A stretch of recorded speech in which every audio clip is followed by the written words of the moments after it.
Hello friends, તમારું સ્વાગત છે આશુ બંકુ કિચનમાં। ફ્રેન્ડ્સ, આજે હું બનાવવાની છું ગોઠલીનો મુખવાસ।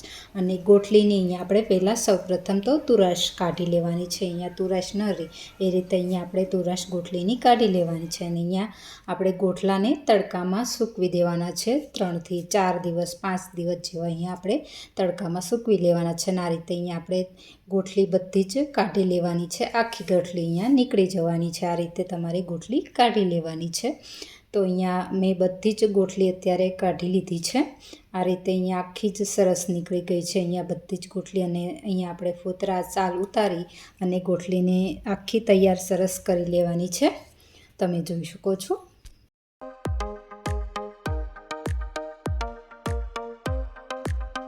હવે અહીંયા તમે ગોઠલીને કોઈ બી તમારે જે રીતે સીણ કરવું હોય તો બી કરી શકો છો। અત્યારે હું અહીંયા સ્લાઇસ કટર લીધું છે અને અહીંયા હું ગોઠલીની સરસ સ્લાઇસ કરી લેવાની છું। અત્યારે સ્લાઇસ કરી રહી છું અને અહીંયા તમે જોઈ શકો છો। આગળ અહીંયા આપણે એક વાસણની અંદર પાણી ભરી લેવાનું છે અને અહીંયા આપણે એના જ અંદર અહીંયા આપણે ગોઠલીની સ્લાઇસ પાડી લેવાની છે। આ રીતના બધી સ્લાઇસ હું આ રીતે પાડી લેવાની છું, અત્યારે પાડી રહી છું।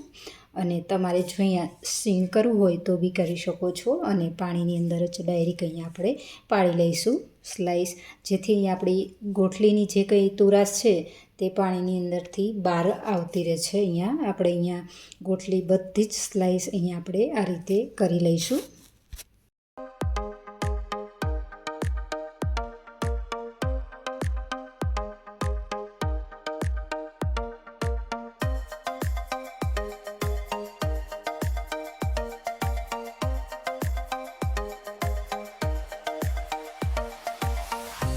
હવે તમે જોઈ શકો છો અહીંયા આપણી બધી સ્લાઇસ બનીને રેડી થઈ ગઈ છે, પડીને રેડી થઈ ગઈ છે।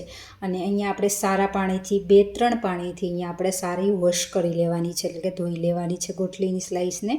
અને અહીંયા એકદમ સરસ જે કાંઈ હશે એ બધું જ ગોઠલીનું પાણી કચરું આ તે હશે ફોતરાવાળું તે બધું જ નીકળી જવાનું છે। તો અહીંયા આપણે સરસ ધોઈ લેવાની છે સારા પાણીથી અહીંયા આપણે ગોઠલીને। અને અહીંયા આપણી સરસ ગોઠલી ધોવાઈ ગઈ છે અને અહીંયા આપણે હવે એમને તપેલીની અંદર પાણી ભરી અને રાખી દેવાની છે। અહીંયા તમારે 1-2 કલાક અહીંયા તમારે પાણી વચ્ચે વચ્ચે ચેન્જ કરી લેવાનું છે। અને અહીંયા ગોઠલી અહીંયા આપણે જે સ્લાઇસ ભરેલું તપેલું છે એમને અહીંયા આપણે 24 કલાક માટે રાખી દેવાનું છે। અહીંયા પાણીનો કલર બી ચેન્જ થઈ જવાનો છે, એકદમ બધી જ તુરાશ પાણીની અંદર નીકળી જવાની છે। તો તમે જોઈ શકો છો ને અહીંયા આપણે આ રીતે સરસ વોશ કરી લેવાની છે ગોઠલીને, એકદમ ચોખ્ખી અને ચોખ્ખા પાણીથી ધોઈ લેવાની છે।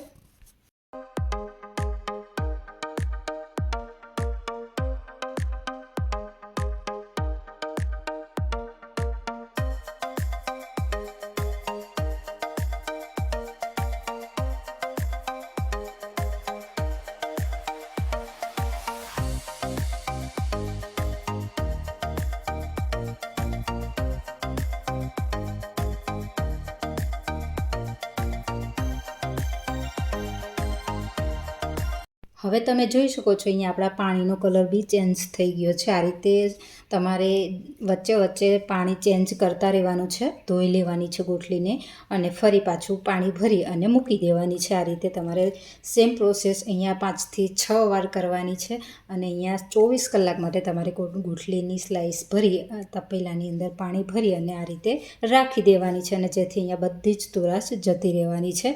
અને એકદમ સરસ અહીંયા આપણો ક્રિસ્પી અને ક્રન્ચી સરસ એવો ગોઠલીનો મુખવાસ તૈયાર થવાનો છે। તો ફ્રેન્ડ્સ, આ રીતે તમે જરૂરથી એકવાર ટ્રાય કરજો।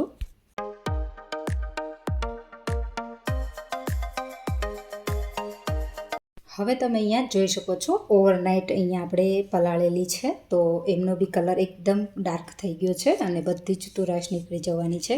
તો આ રીતે તમારે પલાળીને રાખવાની છે ગોઠલીને। અને અહીંયા સરસ એવું અહીંયા આપણે પાણી બધું નિતારી સારા પાણીથી ધોઈ લેવાની છે। અને હવે અહીંયા આપણે એક ગેસ ઉપર વાસણ રાખવાનું છે। મેં અહીંયા તપેલું લીધું છે, એની અંદર અહીંયા આપણે પાણી લઈ લેવાનું છે અને અહીંયા આપણે ટેસ્ટ પ્રમાણે તમારે મીઠું એડ કરી દેવાનું છે। અહીંયા મેં 2 ટેબલ સ્પૂન મીઠું લીધું છે।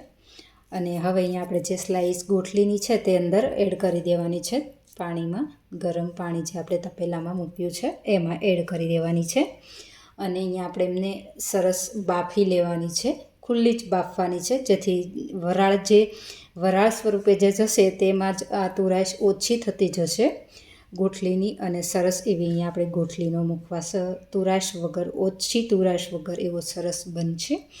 અને અહીંયા 10થી 15 મિનિટ કે 20 મિનિટ જેવું અહીંયા આપણે કૂક કરી લેવાનું છે. જે આપણે બટેટાની વેફર બાફીએ એ જ સેમ પ્રોસેસ અહીંયા આપણે કરવાની છે, તમે જોઈ શકો છો.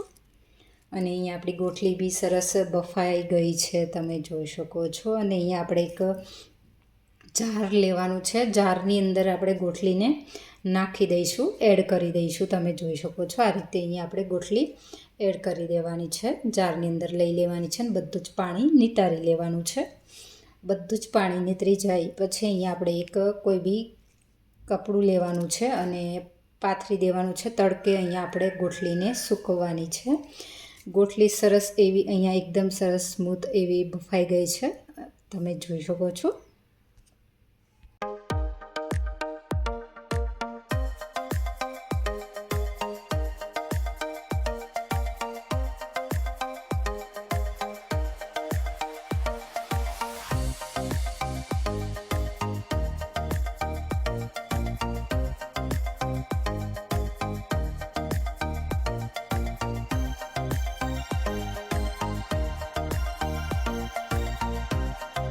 હવે અહીંયા આપણે આ રીતે તાપડું લઈશું અને એની અંદર બધી જ ગોઠલીને સ્પ્રેડ કરી દઈશું. એટલે કે અહીંયા આપણે ચૂંટી અહીંયા આપણે ગોઠલીને ફેલાવી દેવાની છે અને સૂકવી દેવાની છે, તડકામાં સૂકવવાની છે.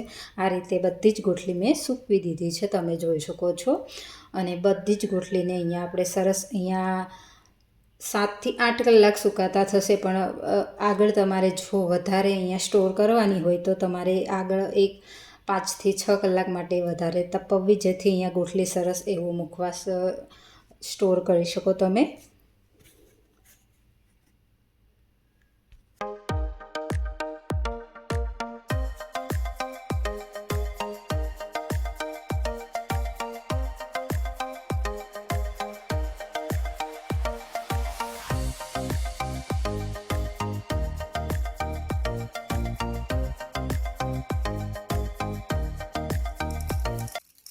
હવે અહીંયા આપણે ગોઠલી એકદમ સરસ કડક સુકાઈ ગઈ છે. અને એક કડાઈમાં આપણે ઘી લઈશું અને ઘી એડ કર્યા બાદ અહીંયા આપણે અંદર એડ કરવાની છે ગોઠલીને અહીંયા આપણે ફ્રાય કરી લેવાની છે ઘીની અંદર.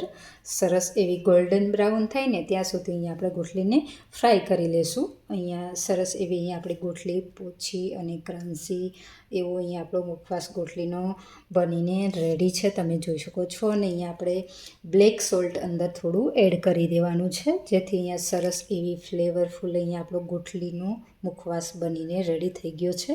તો અહીંયા આપણો ગોઠલીનો મુખવાસ બનીને રેડી છે. તો ફ્રેન્ડ્સ, તમે બી આ રીતે એકવાર જરૂરથી ટ્રાય કરજો ગોઠલીનો મુખવાસ બનાવવાની. તો તમને કેવી લાગી મારી રેસિપી જરૂરથી મને કોમેન્ટ બોક્સમાં જણાવજો. અને આવી અવનવી રેસિપીના વિડીયો જોવા માટે મારી ચેનલને લાઈક કરો, શેર કરો અને સબસ્ક્રાઈબ કરો.